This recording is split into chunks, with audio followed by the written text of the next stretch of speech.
যশোর শহরের ঘোপ নওয়াপাড়া রোডের একটি গোডাউনে অভিযান চালিয়ে ৭৭টি নতুন আমেরিকান মোটরসাইকেল উদ্ধার করেছে ভ্রাম্যমাণ আদালত। বৈধ কাগজপত্র না থাকায় গোডাউনটি সিলগালা করা হয়। অভিযানে প্রশাসন ও ডিবি পুলিশের কর্মকর্তারা উপস্থিত ছিলেন। এ সময় মোটরসাইকেলগুলোর বৈধ কাগজপত্র দেখাতে না পারায় গোডাউনটি সিলগালা করা হয়। অভিযানে যশোর জেলা গোয়েন্দা শাখা, ডিবি, পুলিশের ওসি তদন্ত সুজন কুমার সহ সংশ্লিষ্ট কর্মকর্তারাও উপস্থিত ছিলেন। ঘটনাটি ঘটেছে যশোর শহরের ঘোপ নোয়াপাড়া রোডের ৩ নম্বর ওয়ার্ডের ২৪২ নম্বর বাড়িতে। এ ঘটনায় এলাকায় চাঞ্চল্যের সৃষ্টি হয়েছে।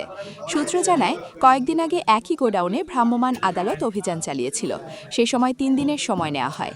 সর্বশেষ লুপর ফের অভিযান চালানো হলে দেখা যায় গোডাউনে আমেরিকান ইউএন কোম্পানির মোট ৭৭টি সম্পূর্ণ নতুন মোটরসাইকেল রাখা রয়েছে। তবে গোডাউন মালিক হাফিজুর রহমান শিলু মোটরসাইকেলগুলোর রেজিস্ট্রেশন, আমদানি সংক্রান্ত অনুমোদন বা অন্য কোনো বৈধ কাগজপত্র দেখাতে পারেননি।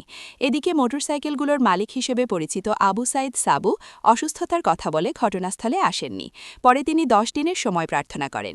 পরিস্থিতি বিবেচনায় ম্যাজিস্ট্রেট তাৎক্ষণিকভাবে গোডাউনটি সিলগালা করার নির্দেশ দেন এবং মোটরসাইকেলগুলো জব্দ অবস্থায় সেখানে রাখার সিদ্ধান্ত দেন।